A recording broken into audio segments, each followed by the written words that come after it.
It's Red Eye Radio. Gary McNamara and Eric Harley talk about everything from politics to social issues and news of the day. Whether you're up late or you're just starting your day, welcome to the show. From the Uniden America Studios, this is Red Eye Radio. All across America, we are Red Eye Radio. He is Eric Harley, and I'm Gary McNamara. Welcome. Good morning. Thanks for being here. All right, one more. I want to play one more audio cut. This comes from Democrat Representative Seth Moulton on the ICE agents, okay? Here we go, all right? We played a ton of them for you, so you can see that across the board, from Democrats that call themselves moderates to radicals to whatever, to Minneapolis, they're all lying. Yep. Everything they're talking about is based on a lie. It has to be, because they can't make their case unless they tell, and they're not telling you a small whopper. You know, they're finally doing what we told them, Eric. Oh, crap. It's our fault. It's our fault. We said, if you're going to lie really big. Go big. And so they decided, let's lie really big. Here's Representative Seth Moulton. Here we go. Right. I don't think that the comparisons with Nazi Germany are extreme, because that's what happened too. That's why ordinary German citizens began to accept the idea that certain members of their community would be singled out. I mean, they have ICE tip lines, would be directly targeted in violation of the laws of the land. Wow. I'm telling you, every single one of them is lying, and it becomes a bigger lie each and every day. The rhetoric goes up and up and up against that ICE is enforcing laws that don't exist. And by the way, is what Seth Moulton's trying to. If you're upset and greatly concerned, as you should be, about them basically comparing this to the Holocaust, like the National Holocaust Museum the other day posted, it's basically they did not agree with politicizing something and by comparing it, because it was, who was it that compared it to Anne Frank? It was Walls. Walls. And, but keep in mind, this is the same Democratic Party that has put on full display their anti-Semitism. Mm-hmm. So the lack of thought there for Holocaust victims, Holocaust survivors, and the Jewish community as a whole, of course, was going to be on full display and part of how they were going to work just about anything. I mean, you know, they've been using the word Nazi. They call Trump Hitler. They gave Tom Homan an award when he was executive level during the Obama administration, and now he's Hitler because he works for Trump. Right. Obama's administration gave him an award, and now he's Hitler. For Obama being the deporter-in-chief. That's right. It's all based on a lie. And that's why, you know, it's interesting because, you know, we play the I almost said Scott Pelley, Scott Jennings, things from CNN, but we were playing them earlier and said, you notice how we can never finish a thought. And this is after we monologued and pointed out point by point by point the lies that Democrats are telling. Right. They want it that way. They don't want Scott Jennings to be able to complete a thought, which is why people still don't watch CNN. The clips of Scott Jennings, when he's able to complete a thought, go viral, but nobody wants to sit through the fact that you can't actually get to the truth. As soon as you put a liberal in there, the only thing they're doing is deflecting from the actual debate. They don't wish to have the debate. They don't want to get down to what the actual facts are of it. And so that way they can continue to say something over and over again, which is as big of a lie as you can tell, but they believe that the people that vote for them are complete idiots. Yep. They're emotional idiots that don't care what the truth is. They just want a reason to explode with rage, even if it's built on a complete falsehood.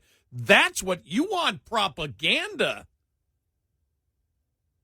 You want Nazi propaganda. It's the left that's throwing it out. Because if you're saying that it's fascist, and this is not about ICE and the Border Patrol enforcing the laws of we the people through our elected representatives, if you're calling that fascism in order to stop the orderly enforcement, which is happening all over the country. Yep. Why is it blowing up in Minneapolis? Is because they're telling the people lies. The people are believing the lies. They're acting on the lies. And they are the ones actually enforcing a fascist mentality of Waltz, of Fry, of Josh Shapiro, because we played his audio cut, of Representative Seth Moulton. They are the ones with the everything they do is projection. From racism to the radical transgender movement to the border, everything is about projection. They're the ones that believe in fascism because they're fighting against the democratic constitutional republic that we live in and the process of how laws are passed. Yep. And they say, we don't want that. And if you want that, if you wish to work within the system of the Constitution of the United States, that makes you a fascist. That makes you a Nazi. That makes you want a genocide. It's insane. Well, you have to project it as, and you have to try and disguise lawlessness as lawfulness and lawfulness as lawlessness. Yep. That's the way it works. You have to turn it around for people in their minds, because what you're doing is, and you said something earlier, and I didn't expand on it because you were on a roll, but it, and I didn't want to interrupt. I appreciate that. But the quiet, but the whole don't interrupt me. But the whole thing is that. Because the question is, do they know? Do they know the truth? The majority of them, yes. Do they know the law? Yes. Yeah. Do they know the Constitution? Yes. Because when you do, this is the whole point.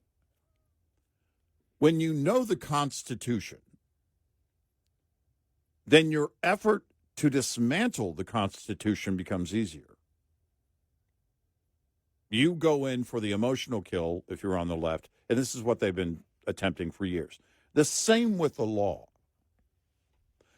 But during that entire process, along the way, you are counting on the willfully ignorant. Why? Because they all have a phone, and they text endlessly, and they post endlessly, and they can be your propaganda all day, every day, literally. And that's where you go. Remember, the chief architect of Obamacare, the stupid American voter. Mm-hmm. Well, that's what they count on. They do believe you're stupid. They believe you're ignorant. Now, I believe people are willfully ignorant. They go out of their way to not know the truth, to not learn it, because, again, you have a phone. You have all the world's information and history right there in your palm and choose not to find it. That's on you. But they count on the willfully ignorant. They count on the ignorant. They count on people being, and they believe people are stupid. They don't want you finding the truth. And they want you to feel like they know better than you do. They want you to feel like, we know the 10th Amendment. Oh, good God. Yeah. But Josh Shapiro, everybody mentioned there. Waltz, Fry, Josh Shapiro, Moulton. They all know how the system of government works. They know They may disagree with the law, but they know what is happening is not based on fascism or Nazism. They know that. Right. They're not stupid. They understand the Constitution, but they understand they cannot convince people by having a rational debate. The only way they believe that they can enact change, is to have riots in the street and hope that the public and independents will say, all right, we want this, but we don't want all this violence to go. We don't want to know how the sausage has to be made. We don't want to know this. Right. But so it's not that they buy into the lie, because you can obviously know that it's a lie. ICE agents are enforcing. Anybody who has any basic knowledge or understanding of the Constitution knows ICE and the Border Patrol are enforcing the laws of we the people through our elected representatives. This isn't hard stuff. That's the thing. This is like grammar school. I probably learned this in. Yeah. Because I had to know this by 6th grade. I knew how everything worked by 6th grade. And they're depending on the people that vote for them have no clue or don't care. Right. Yep. No, that's what they count on. That's what they've always counted on. And so if you disagree with the immigration law, then fight to change it. Yeah. I disagree with the tax law. Right. Probably not smart to pull a Wesley Snipes. No, it is not. You know, probably not the right thing to say. Well, I heard it. It's voluntarily. It's a volunteer thing to pay a federal income tax. Right. No, it's not. No. That's the first level of enforcement. Is you voluntarily doing it. Right. That's you filing your taxes and then paying your taxes. Right. That's like the speed limit. The first level of enforcement for the speed limit is voluntary. Right. Self-enforcement. Right, self-enforcement. That doesn't mean that the wrath of the law won't come down on you for reckless driving, going 100 in a 40. Well, they said it's voluntary. Well, I got pulled over for doing 56 the other day. I was in a parking lot, but I have to apparently go to court. This is the problem. You know, that again, they don't win. They don't win that. They don't win each little battle, but they win on the misinformation battle overall, right? Not every little piece of misinformation. And by the way, we should probably give thanks to Elon Musk, once again. Yeah. Because the discussions can you imagine if Twitter never sold? Whew. It would be very different. Very different. Because things go, when the left gets hammered, and just go to X, it's like, okay, what are they saying about, what happened here or what happened here? And you have a much greater opportunity to find the truth and also the opinions of people who disagree, of course, with what the left is doing.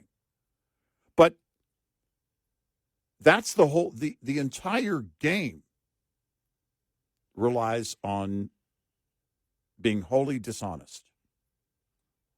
This is what the Nazis did, rounding up people in your community that they didn't want there. This is same in violation of the law. In violation of the law.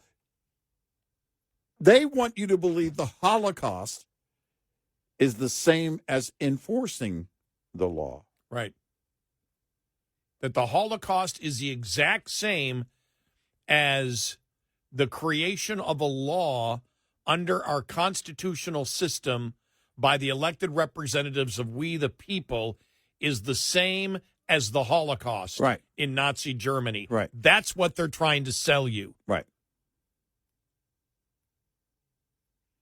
And that goes to two things: the current ICE situation, but also let's get back to open borders, because the government can't act like Nazis and just pick and choose who they want here and who they don't want here. Otherwise, they're being Nazis. Well, that's the whole point. They're trying to separate the government from we the people. Exactly.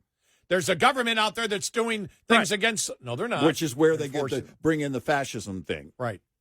No, they're doing it without authority. They're doing it. They have no place in Minnesota. I mean, they've used all of this. Trump has no authority to do that. He's president of the United States. No, duly he's Trump. Elected president of the United States. No, he's not. He's not legitimate. Exactly. Therefore, he doesn't have the power to do it. Well, he actually is. No, he's not. Yes, he is. No, he's not. Where does that argument go? Right. Sorry, you wish to live in a delusional world. Nothing we can do about it. And Governor Walz, do we have to remind you, you were on the ticket that lost?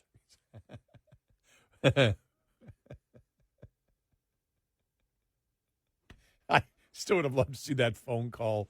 Was it the phone call from the people that told Kamala Harris that she might not be picking a good choice for Walz? Right. The whole point was you called her to say he's a bad choice. Right. Maybe that's why they gave up. It's like, you know what? It's Kamala Harris. That was that employee, the employee group. Right. That discovered a lot of the fraud. Right. We are Red Eye Radio. Brought to you by FPPF, Fuel Power Max. Idling a diesel uses about a gallon of fuel per hour, which can cost you about $180 per week at $4.50 per gallon if your truck idles 8 hours a day. Idling easily can cost you a few thousand more in fuel alone per year, not including the added engine maintenance expense that results from excessive idling. In addition to operating costs, many governments impose no idling laws and regulations with fines as high as $25,000. Instead, there are many alternatives. An extra blanket for cold temperatures, window screens for when the weather is warm, bunk heaters, and various auxiliary power unit options abound in this day and age too, many powered just by batteries. Owner-Operator Business 101 is provided by Overdrive's Partners in Business program. Go to overdriveonline.com to the Partners in Business section of the website for more details on this and many other topics. Brought to you by Shell Rotella. With advanced synthetic technology is designed to help keep your rig running with more mileage and less maintenance. Get in touch with Red Eye Radio, toll free at 866-90-RED-EYE.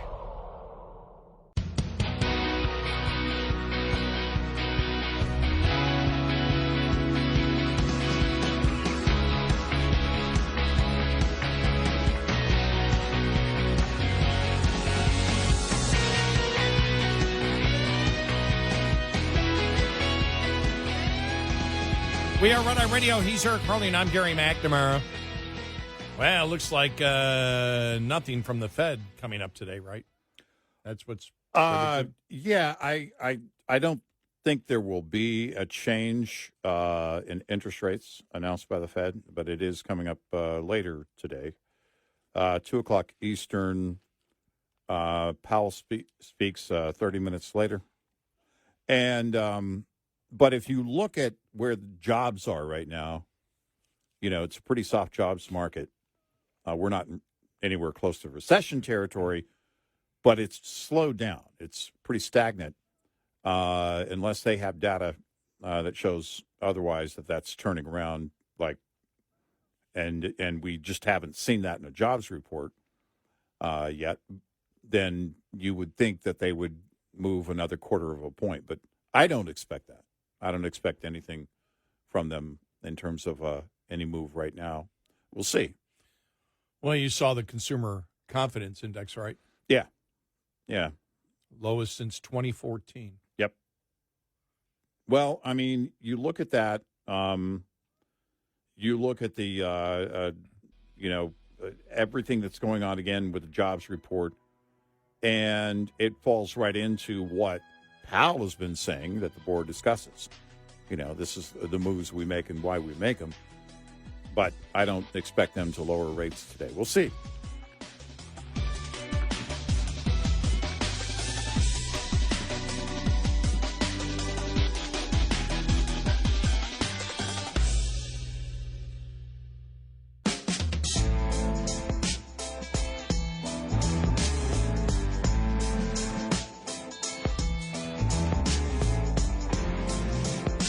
They live the life.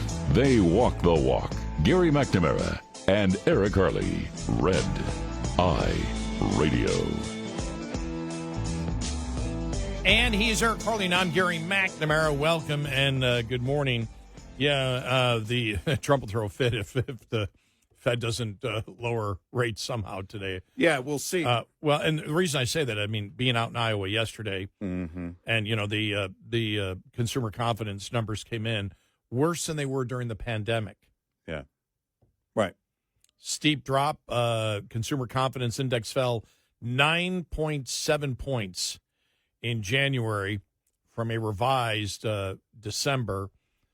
The steep drop was seen across both survey respondents' assessment of the present situation, their expectations for the future. The index is now below its level at the depths of the global pandemic. Yeah. When unemployment was 15%. It's only 4.4% in December. The share of consumers who said the jobs are plentiful plunged to 23.9% from 27.5% in December. Now, those 23.9%, all people in trades. Yeah. 13.9% expected more jobs to be available in 6 months compared to 17% in December. The survey respondents' answers continue to skew towards pessimism.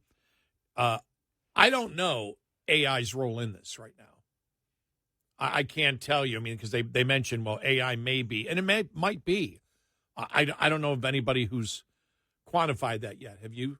Well, this is the problem right now in terms of the valuation with the stock of AI companies. It's the market in recent months has said, wait a minute.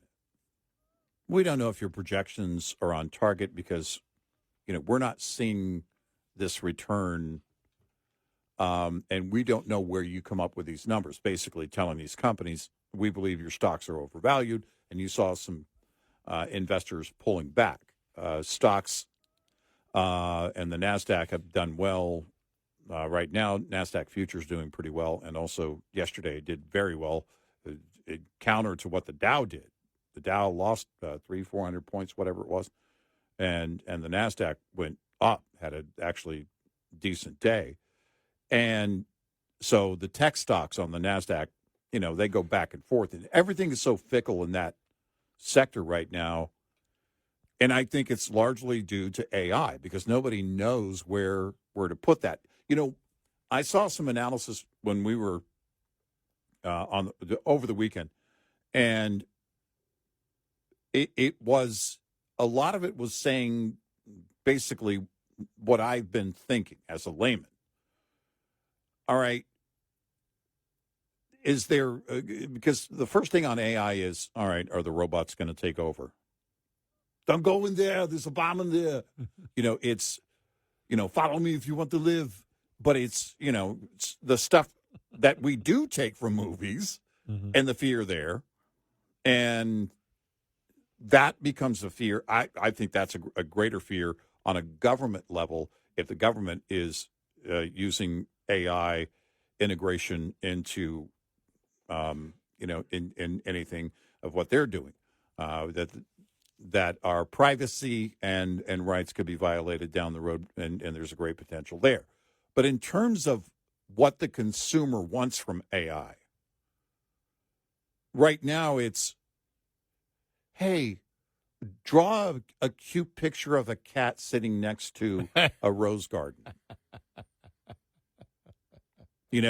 It's, hey, and it's also chatbots, which is weird to me, where people are actually having chats with AI, just a chat. That's a whole other psychology discussion. But the point is, it's a lot like what Amazon projected Alexa was going to be. They thought, ultimately, it's going to be the tool for reordering. And, Alexa, order me some detergent. By the way, anybody who has an Alexa that goes off, you might want to check it for me saying that, because it happened. I was having this discussion with my brother-in-law at my dad's house, and his Alexa brought up all these. We looked up, and the Alexa screen had all these choices of detergent. See, And interesting. it didn't. I don't use any of that. Well, no, nor does anyone else. And that was the problem. They couldn't monetize Alexa ultimately. But I don't have Alexa. I don't have anything where I. Right. Well, the only thing I have is talking to my phone if I want to research something. That's it. Yeah. And by the way, for the people that did, and I don't, I own an Alexa, never set it up. Privacy concerns, except now with every phone, all that's out the window. Well, but you think about it. Remember, I remember going back to the 70s and 80s. Just wait till we have video phones. Mm-hmm. Now everybody has the ability to look at each other instantaneously. Nobody really does it. You may do it for business. Oh no, my grandkids and all their friends and my kids do FaceTime. They FaceTime on their phone? Yeah, they don't do phone calls. Yeah. I've never, I did when it first came out and then just never did it. It's It's probably a generational thing because I don't do it either. My great nephew doesn't do it. Yeah, it's pretty big right now. It is big and growing. And I don't want to see what you look like when you wake up. I also don't want to see look, and could we quit doing, hopefully they've quit doing it, but the selfies in the bathroom mirror, it's just like, ew. Well, the Could lip you go thing, somewhere else? The lip thing the duck lips went away finally. Yeah. I mean, that's except for with ducks. But we're progressing as a society that way. There's no more, young females giving me a duck lip, which is like, I don't. I think now they do it for fun to actually make it look funny. Making fun of it, but that entire approach on AI, or the thought, and I don't know what it will do in the future. Right now, it's at a very basic consumer level, which is to say, okay, whether you have Chat GPT or Grok, which is the X AI from Elon Musk, or I don't know how many different ones out there, they all have the same thing, right? You can do so many free things with it per day, tasks, but then you have to upgrade to whatever it is. Yeah. I don't know. I don't even know the cost. I guess in what I'm talking about is AI. How much of it, for example, when they talk about here in the consumer confidence, that there's fewer jobs because of AI. Is that the cause right now of fewer jobs? No, that's my point. What I'm getting to is that if you're not monetizing, again, if you don't have a monetization beyond the monthly subscription to draw a cat, it's the problem is that how much of this is integrated into corporate manufacturing? We know automation, right? Yes. Now, the question is, it's kind of like the green movement when they started redefining, well, your insulation in your attic is the green, part of the green economy or whatever. It's like, yeah, but it's been there forever. The question is, how much with AI is integrated? I mean, on manufacturing lines, automation's been there forever. Robotics has been there for a long, long time. I say forever, but for a generation or two. And so the question is, how are corporations integrating AI?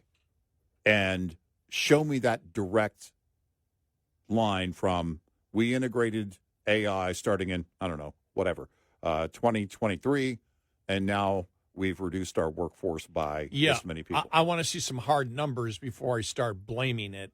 A survey of those employers and manufacturers or whatever, but the employers, overall, and that would have to be a direct survey, just like you do the jobs report. ADP might be able to do something like that. I don't know if the government is doing it right now. The analysts certainly know because Wall Street needs to know because that's where the bets are made. That's where the investment is made or pulled away. We talk about the election, how the economy is going to affect the election. With the president being out yesterday in Iowa, this is all part of the affordability thing. And my first reaction there were two reactions. First, people behind him saying lower prices. Mm-hmm. Like, don't have those signs. Yeah, right. Don't have the signs. What he's trying to promote is lower prices as looking at it as a as a political consultant, I'm like, no, they're blaming you. Don't have lower prices when you're speaking and a sign right behind you when you're speaking. Right. I know the point you're trying to make. Right. But it's the instant imagery that you get when people have now, the polls show it. They blame the president for the prices. Democrats, they don't. They're the majority. Right. Blame the president. So don't have lower prices behind you. But what really got me, it was the White House who put it out. The president talking about the fact that, we're going to bring affordability back. We're going to help the farmers and the consumers. And they said, that's right, E15. I was thinking maybe there's something new in Iowa called E15. Yeah. I said, immediately in my mind, I go, there's no way he's trying to sit there and say, look, we know you farmers are hurting because of the tariffs, but we're going to make sure that Congress gets out the E15. There's no way he could be promoting that as the new economic message for Iowa. E15 must be something else. I thought it was something in AI or... Right. No? Yeah. He's talking E15. Yep. No consumer wants E15. No. Stop it. No, there's not a demand for it. But that's the to me, that was the first sign of panic from the White House. If you're out in Iowa telling people we're going to get you the affordability and we're going to help you with the E15 and it will help farmers and consumers. Not going to help consumers. No, it isn't. It's subsidized by taxpayer dollars. Right. They want, it's like, I'm going to give you more subsidized taxpayer dollars, is what he's saying. They're panicking at the White House. Otherwise, that would have not been a talking point that the White House and Rapid Response highlighted yesterday. Right. Because they know, look, Iowa is that center focus of basically the centerpiece for all the farm states. You can go to Iowa, have it resonate in other farm states. And that's what they're doing. Because the farmers right now want the tariffs undone. Mm-hmm. And he's already promised, he said, we're going to do more money for basically government money for farmers to help them because they're in a tough spot. Well, they're in a tough spot because of tariffs. And we're going to do E15. I really thought it must have been something else. I go, there's no way he can be promoting that as, out there to promote affordability and the great economy. And it was actually. The ethanol mandates have been something for the conservative rank and file that have been on the list since it began. End the ethanol mandates. Yep. End the ethanol mandates. And, of course, and this is part of the campaigning for the midterm. You start with Iowa, hoping it will resonate to the rest of the farm states. But the problem is you still have a conservative base that's looking at it going, you can't increase the ethanol mandates. We want you in the opposite direction. Right. And it's the tariffs. And farmers aren't idiots. And also, it's the tariffs that are punishing the farmers. Why are you thinking about giving them money? Why did you give them money last time? Because they were being hurt by the tariffs. Same reason you put an exemption on over 200 food products for the American people to help bring prices down. Well, wait a minute. If the tariffs weren't there in the first place, then that would have been a given. That wouldn't be an issue. But here we are. We are Red Eye Radio. We'll be right back with more Red Eye Radio with Eric Harley and Gary McNamara.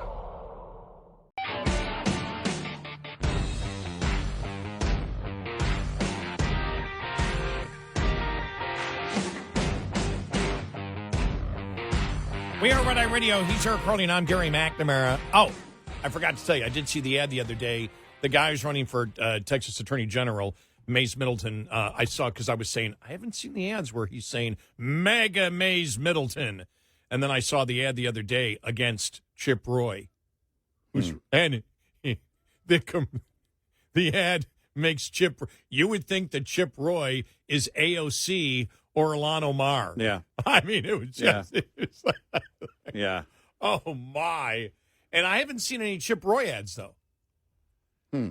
All I see are the streaming ones for MAGA, and it's a deep voice, MAGA Mays Middleton, which is interesting because I just wonder how the MAGA label works now compared to 2016 or 2020. Well, that's it. I mean, because you get in and then you decide it was months ago. They decide what the campaign words are going to be, what they're going to use, what the label's going to be, how you're going to go. And then if things change and the MAGA label doesn't resonate the same, you're already locked in, right?